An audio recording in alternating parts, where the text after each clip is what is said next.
understanding that persona, getting inside the buyer's head, understanding their reticence to start using this product that they were in love with to run their business really helped us pull out discovery, helped us show value, helped us train our reps and our SEs on how to demonstrate that value, and ultimately helped pave the way up market. Welcome to Revenue Insights. Every week, we'll be joined by revenue leaders from some of the most successful and highest growing companies. Together, we explore how they built their revenue teams, the journeys that they've been on, and the lessons they have learned along the way. Revenue Insights is brought to you by Ebster. We're a revenue intelligence platform designed to help revenue teams to build more pipeline, close more deals, and retain more customers.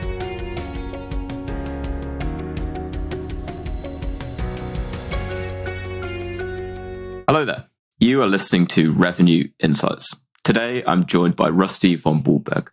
Rusty has helped scale teams at Salesforce, Square, Motive, and more recently founded Spokes Group. So welcome along, Rusty. Lovely to chat today. How are you doing? Very well. Thanks for having me today, Lee. No problem. Excellent CV. I'm really keen to dig into your experience and what you're doing more recently. But for anyone that hasn't met you before, could you give a brief overview of your story and how you've got to where you are today? Sure.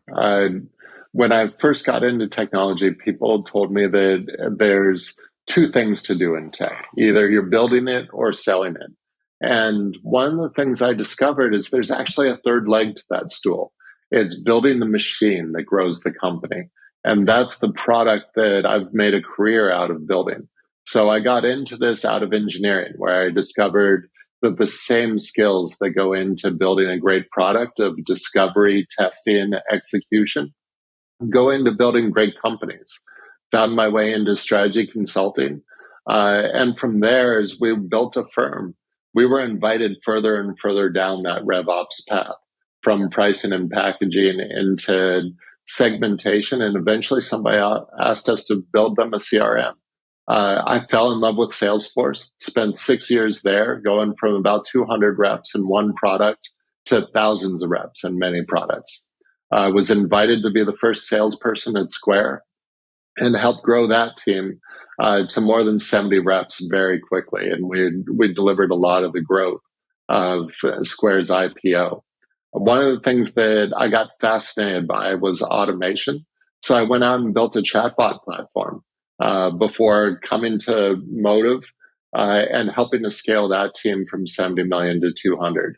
Now I've taken those skills and I'm applying it to help grow companies from seed to C, building their own go-to-market engines as the Spokes Group. Amazing. And excellent summary.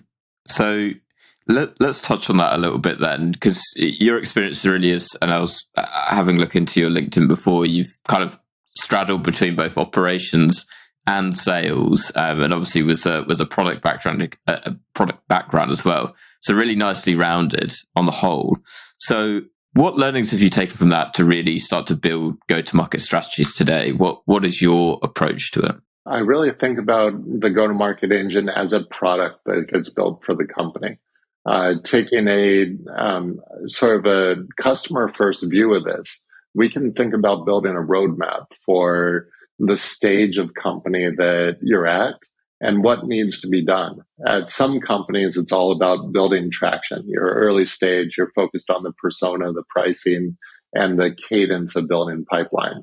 As you mature, maybe into a Series B, C company, you're thinking about, how do I get more information about entitlements? How do I implement the CPQ? How do I get more customer health data and avoid churn? Because that's where a lot of the traditional operational work of go-to-market comes to play and really helps boost the productivity of the team. So what would you say then, and I ask this because go-to-market strategy comes up quite a bit, and it's obviously a key part of the revenue operations role. So how would you say your approach is different to perhaps the let's say traditional approach to go to market?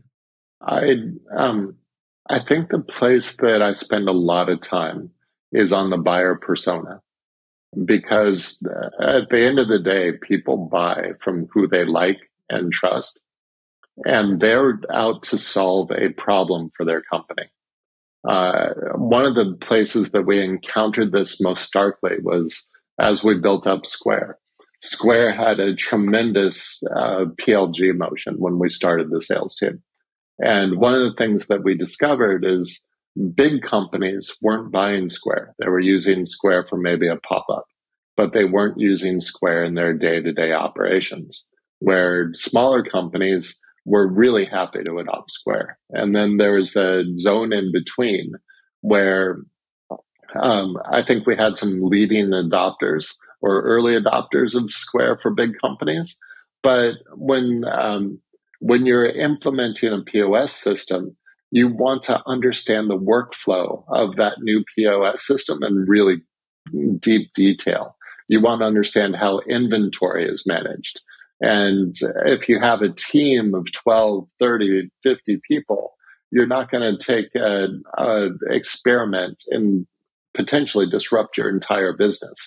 You want to talk to an expert, understand what it's going to have happen, build a change management process, and then implement Square in a methodical way.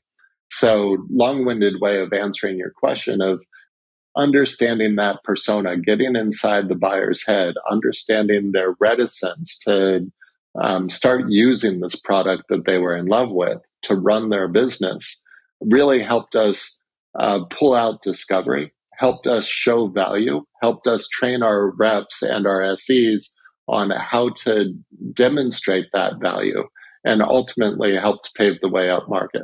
Really important point. And what stands out to me then is, and feel free to draw on any one of your experiences. What's your process then to first identify that buyer persona, but then also to build out what it looks like, and then if you can, ideally how you then build that into the rest of the go-to-market function? I think listening is the first thing, because buyers will tell you, and they'll tell you in a lot of different ways on discovery calls. One thing that I'm continuously evangelizing to my teams is the value of reading financial statements, like your customers' 10Ks and 10Qs. The executive team actually puts in writing what are their most important initiatives and what are the risks of their business. And if you can line up your product and service to what's most important to your buyer, you have a better chance of helping them at the end of the day.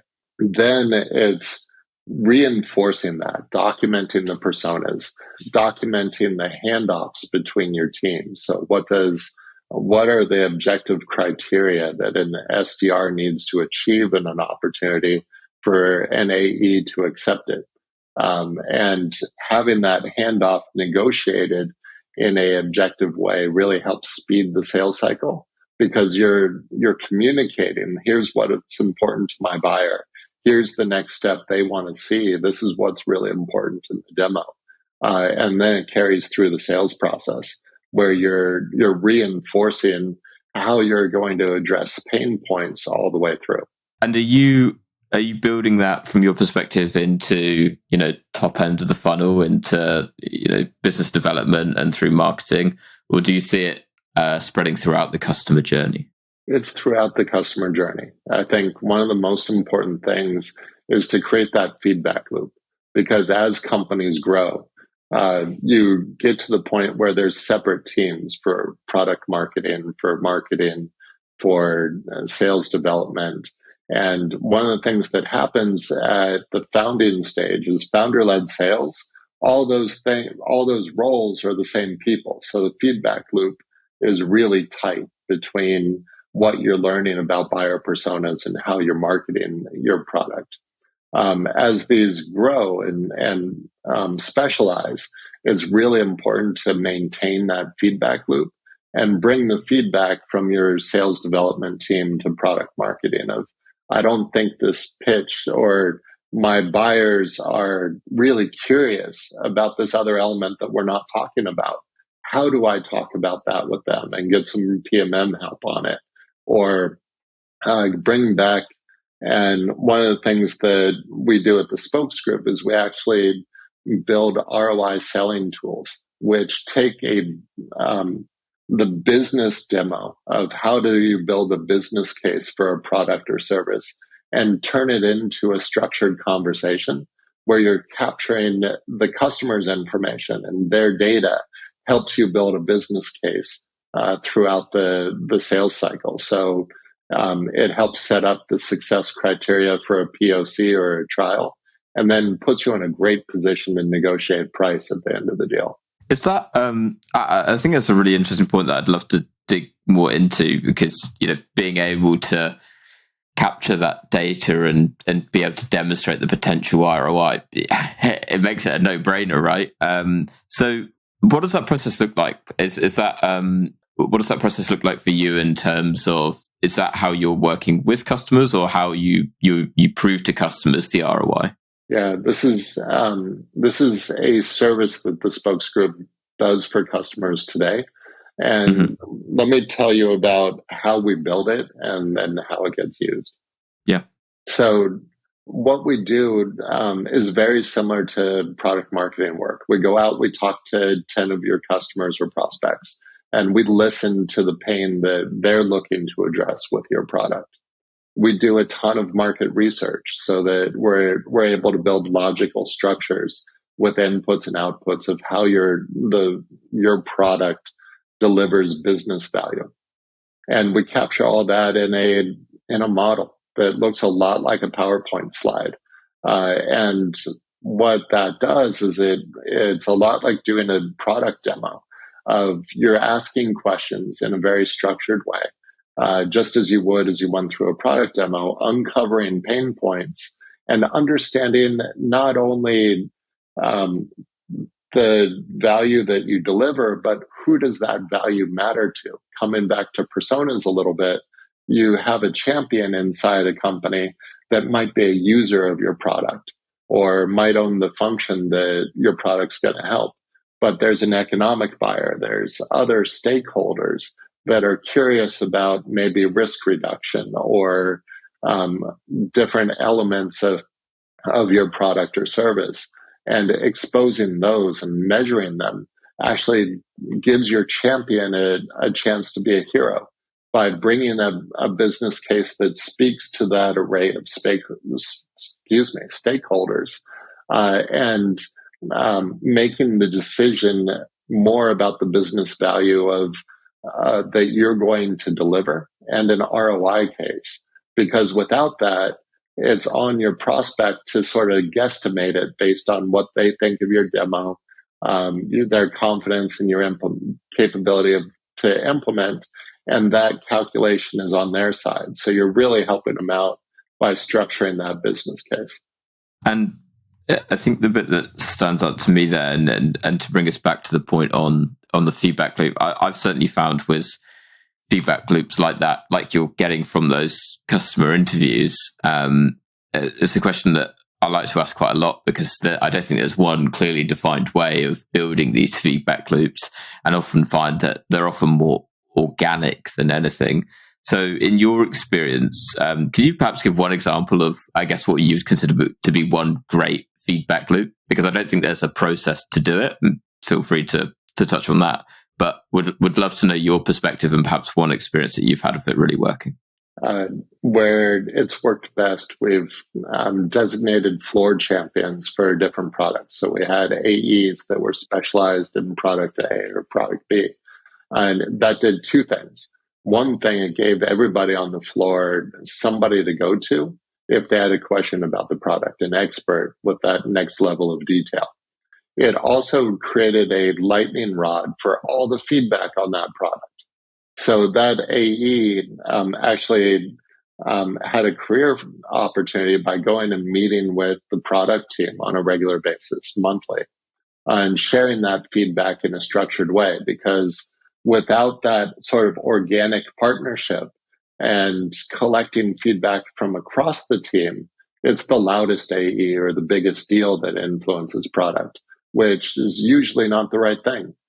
So it helped our team have a voice with the product team, and making sure that we were speaking for the business with data and numbers, so that it wasn't just one deal or a loud AE that was influencing the direction of the company, but it became a very data-driven conversation. And a lot of those AEs found a career path. A lot of them have gone into product marketing or to be founders themselves because of that experience. And it was probably one of the more positive things that we did. That's great. The things that kind of springs to mind is, what was the incentive to get them initially signed up into that initiative? Was it, this is what we're running, and you had a handful of really enthusiastic people, or take it away? We ran into sales problems and customer support problems. Something didn't work, or we didn't know which SKUs to sell. And we needed a structured conversation with the product team to go answer those questions. And we outnumbered the product team. So it couldn't be everybody slacking them all at once. We needed to organize ourselves in order to make progress. Yeah, no, that makes total sense. We've touched a little on go-to-market strategy, and I always love looking at the through the lens at strategy on kind of two sides. One is very much on the high level, what it looks like, and the documentation, everything that goes with it. And then the other side, which is so often the most challenging part, which is actually executing and on that strategy. So, what is your approach to the execution of that strategy once you've created it? Let me use headcount planning as part of that as one example, because I think one of the things that go-to-market ops and rev ops teams are deeply involved in is fiscal planning.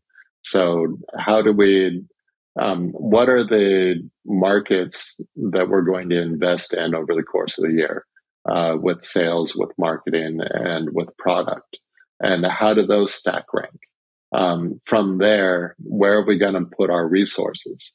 And what are I'll say the gates or the trigger points with which that we slow down or accelerate investment? And there's leading indicators, like how many inbound leads are we getting, or what's our SDR call to meeting conversion rate? And then there's lagging indicators like sales AE attainment versus their quotas. And then ultimately revenue and churn rate. So it behooves us to approach this as a structured hypothesis. We believe that this industry or this segment of the market is going to be great for us. We're going to invest X percent of our incremental growth in doubling down on that industry. We want to see leading indicators of conversion rate. We want to see lagging indicators of AE attainment and tracking those on a monthly and quarterly basis and doing a deep dive on, boy, this is performing better than we expected. Or, our conversion rates are really high, but those deals haven't dropped yet. And our attainment is lagging. Why is that? And what do we need to do differently? And so you've got the actually one thing I want to ask before we go down that route is, we've got all of these leading and lagging indicators. What would you say two of the most impactful leading indicators on revenue from your experience? Yeah, I lean really heavily on meeting conversion rates. Mm-hmm. And then my other really strong indicator is AE productivity. So dollars per period per head. I'm really curious on AE productivity. Could you expand why? At the end of the day, that is your, at least in a sales-driven company, that is your measure of efficiency. Because in a growing company, you're adding AE heads. And due to ramp, you have to hire the heads today that are going to drive your growth next year. So being able to track your AE productivity per ramped head or fractional head is critically important, because if you pull back on AE hiring, it saves you money in the near term, but it actually cannibalizes next year's growth. For AA productivity, how do you track that? What metrics tie into that? So there's a couple, and I'll wave my hands a little bit as I talk. Go for it. It starts with AE heads in seat. Then most teams have a ramp period for their AE heads. I'm going to use a ballpark average of, let's say it takes 3 months for an AE to come to fully ramp. So your first month, I'm not expecting anything from you. You're in boot camp. You're building out your pipeline, your territory. You probably won't close a deal. Second month, you might get to 50% of your monthly quota. Third month, maybe 100%. Maybe it's instead of 0, 50, 100, it could be 0, 33, 67, 100. So depending on the segment you're selling into, you have different ramp times. So what I do is I take the heads in seat, multiply them by the ramp, and then I have our target times the quota, and I have our target productivity for the team in seat. And I can measure how much sales did we close versus that target productivity. And then there's layers underneath that. Do I have a rock star rep that's carrying the team? Are my new hires tracking to their projected ramp or not? And you can debug every element of that. But it really starts with having that, what is our target prorated productivity for the team, and how are we performing against it? And that was exactly what I was going to ask, because I find often when you've got it down on paper and you've got an idea of, yes, this is how productive I need a rep to be, often you do have your superstar reps, right? And AE attainment is notoriously challenging to achieve consistently. How do you factor that into your calculations? Can you factor that into your calculations? Yeah, I think this is part of the strategy. This gets into that strategy conversation of who do you want your sales team to be? Because when I was coming up through Salesforce, we referred to Oracle as the evil empire. I've matured past that in my life now. But at Oracle, one thing that happened is you didn't get much ramp. You got a really high quota, but you were only expected to hit like 70% of your number. And that was a good year. That's sort of a drag mentally and emotionally to only get to 70%. At Salesforce, we took a different tact. We set lower quotas, and our OTEs were lower if you hit your number. But we designed quotas so that we averaged something like 90% attainment across the team. And we tried to get that balanced attainment because it's an area under the curve problem. If you have 10% of your team clobbering it and 90% of your team struggling, there's a big area under the curve of potential productivity. So we spent a lot of time trying to balance territories, a lot of time on enablement in order to get our average attainment up into the 80s and 90s. Yeah, we still had some outliers, both on the high end and the low end, but it's the middle that really drives the growth of the company and the efficiency of your go-to-market model. What was the secret to when you've got your high performers, and now I'm using my hands too. You got your high performers and you've got some of your low performers. What were some of the things that you did to really bring some of those lower performers up to help you hit the targets to where you needed to be? I think there's some things that are under the RevOps team control, and some of them are broader. Let me start with territory design. We did a lot of work to figure out what are the most important signals in a balanced territory. So is it the mix of urban versus suburban companies? Is it the mix of industries? Is it the mix of customers versus new logos? And we spent a lot of time. We actually ran regression tests over the past couple of years of data, and we demonstrated to our sales leaders that this algorithm we came up with would give everybody a higher average attainment than what they were getting with sort of bespoke territories. So that was a big watershed. One other thing that I lived through at Salesforce was when Lehman Brothers failed, which is a little bit too reminiscent of the events of the past week or so. Yeah. And what that prompted us to do is take a really hard look at what makes a successful rep. So we went through historical data, and we linked it through to a lot of recruiting data. And we found that our best reps were top performers at previous companies, which is kind of obvious. But we revamped the interview process, and this is something I ended up borrowing at Square, to be a panel pitch where you're pitching to a panel of stakeholders and they role play. And at Square, we actually took this a level further. Of we gave people 7 slides and we said, pick 5, make one of your own, and come in and pitch Square. And one of us was the economic decision maker, one of us was the champion, etc. And we challenged people to with questions we didn't expect them to have the answer to. And people's ability to do discovery, to be straightforward of, gosh, I don't know, but I'm going to help you find that answer, really paid dividends in how they ended up performing. And at Salesforce, one of the things that we discovered is that our best reps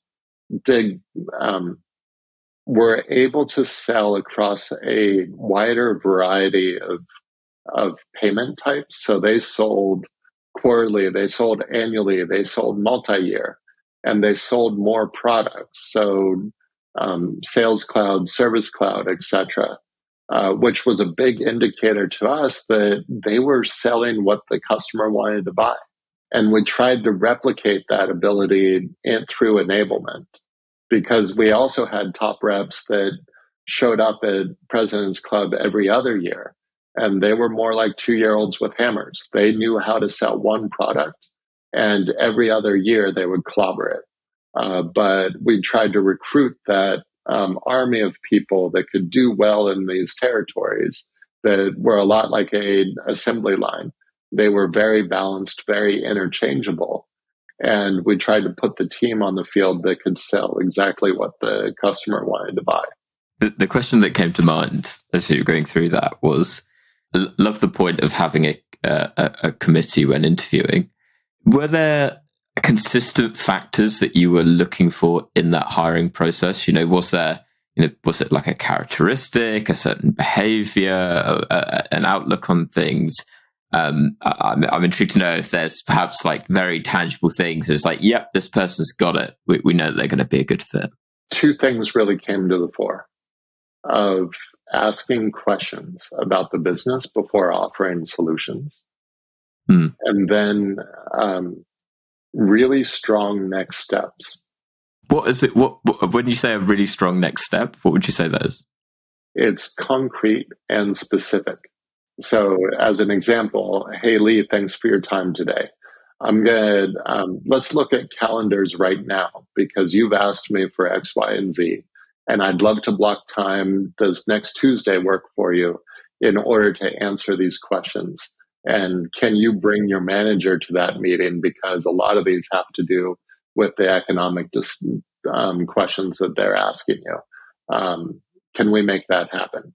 And getting that agreement in the meeting was a big differentiator of people that were going to progress deals versus people that were going to, I'll say, be led through a sales cycle by their champion.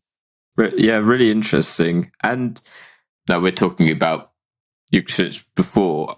The thing that I'm curious to know is, do you believe that is still the case, or has your thinking developed since then in terms of what differentiates a top performer from the rest of the pack? Actually, it's probably amplified that because, um, especially in this time, as economic headlines are blowing, it really behooves every salesperson to do two things: get to the meat of the pain that a company is experiencing, and be very concise about how you're going to address that pain point.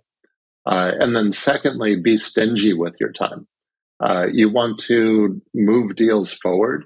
You want to identify who is real about having a purchasing discussion versus somebody that doesn't have purchasing power, because it's very easy to dance with somebody for a very long time in this environment and not be able to close a deal with them because the timing just isn't right. And that's not a ding on your salesmanship. That's not a ding on them as a buyer.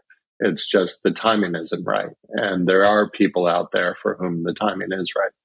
Absolutely, and so often that's a big reason why deals slip. Right, deals that are being held onto and hope more than expectation. Curious to get your perspective on deal slippage in particular. How have you dealt with that in the past, and perhaps could you shine a light on any solutions that you found that have reduced the amount of deal slippage? This is where I think EBSTA really helps, and forecasting tools like it, because you're surfacing a lot of the elements that sales managers and RevOps leaders focus in on. Of when was the last time that you actually spoke with somebody? Are they responding to your emails? Are you connected to power inside of a deal? Because we can talk a lot about different sales methodologies, but all of them boil down to those same elements of, are you getting to the pain point? Are you quantifying the business case? Are you getting to the decision makers? And have you started the process that you need to go through with legal, with procurement, etc., in order to be in a good position to close this deal? And those are fairly objective criteria. Yeah, absolutely. And often then the challenge is, and certainly from analysis that we've run, there's clearly an impact that things like sales methodologies do have on reps that are using them, but still the amount that are actually completing those fields is still relatively low. So in perhaps business that you've worked in or working with, have you found a way to really get reps on board with perhaps using methodologies like that, or leaning into some of those indicators that suggest, for example, there's no activity in the past 7 days, or there's no meeting booked in the future? How do you get them on board? Yeah. Two things. And one I enjoy a lot more than the other. The one I enjoy is having a SWAT team of early adopters. It's typically at least one of your top reps, but I love getting and coaching a middle performer or even a low performer into this group of, give me a month, give me a couple of weeks to try this out, and we'll see if you can make an impact on your pipeline. Because the stories, the case studies from peers are super impactful. And that's sort of Joey just clobbered his number. How did he do that? Or, boy, so-and-so seems to be really on top of their deals, and they're having a different level of conversation. They're assigning tasks to the management team during forecast calls where I'm getting drilled. How do I flip that around? Everybody on the sales floor is incredibly talented, and they pick up on patterns like that right away. So that's my favorite way. The other way is the stick method of just grinding in on an inspection and having the data to do it, so that you can show people hey, it's been 7 days since you last interacted with them. Have they responded to your last email? When's our next meeting with them? What is the agenda for that next meeting? All those very specific questions are very knowable. That's what CRMs were designed for. But that conversation is brutal. And people that are able to capture those specific next steps in the CRM elevate that conversation of all the data is already there. It's in my forecast. It's in my next steps. The data of my interactions and my activity on this account are visible. So let's have a conversation about what our close plan is. Do you know the head of procurement? Do you know the CFO? How do we get time with them? And it becomes more about social selling and closing. And how are we going to demonstrate value X or Y than it does about getting that next meeting. And that's really when teams start performing at a high level. Yeah, I completely agree. The stick method never a nice one. Sometimes sadly necessary. Rusty, I want to ask you one final question, and this one's not really sales related. So, if you could recommend one book to other revenue leaders, which would you pick? And that could be fiction or non-fiction or whatever way you'd like to take it. One that comes to mind right away is The Goal. It's an old one. It's about somebody that takes on a factory and goes through that factory, boosting productivity in one area, then the other. And I think that's a lot about what our roles in go-to-market ops are, is we have a factory to run. I think that's sort of one that's probably on everybody's bookshelf. The other one I'd recommend, and this comes back to personas, is Why We Buy by Paco Underhill. And he was one of the foundational people in retailing that did deep thinking and quantitative analysis of where do you put things in a grocery store in order to sell more? And why does the top shelf work better than the bottom shelf? So it's a fascinating read. And as you apply it to B2B enterprise sales, all the same dynamics come to play. So it really gets you inside the head of your buyers. Love it. I will make sure that we include a couple of links to those both down below. Rusty, it's been an absolute pleasure chatting. For anyone that, if they have any questions or want to connect, where can they find you? You can find me at rusty@spokesgroup.co. Perfect. We'll include those down the show notes as well. Excellent. Well, I've really enjoyed this conversation. Thank you so much again, Rusty, for joining me, and to everyone that's listened to this week's episode. We'll see you next week. Cheers, Lee. Thanks. Thanks for listening to Revenue Insights. If you want to learn more, subscribe to our newsletter and we'll deliver every episode straight to your inbox. If you have any questions, feel free to connect with us on LinkedIn. Our links will be in the episode notes. See you next week.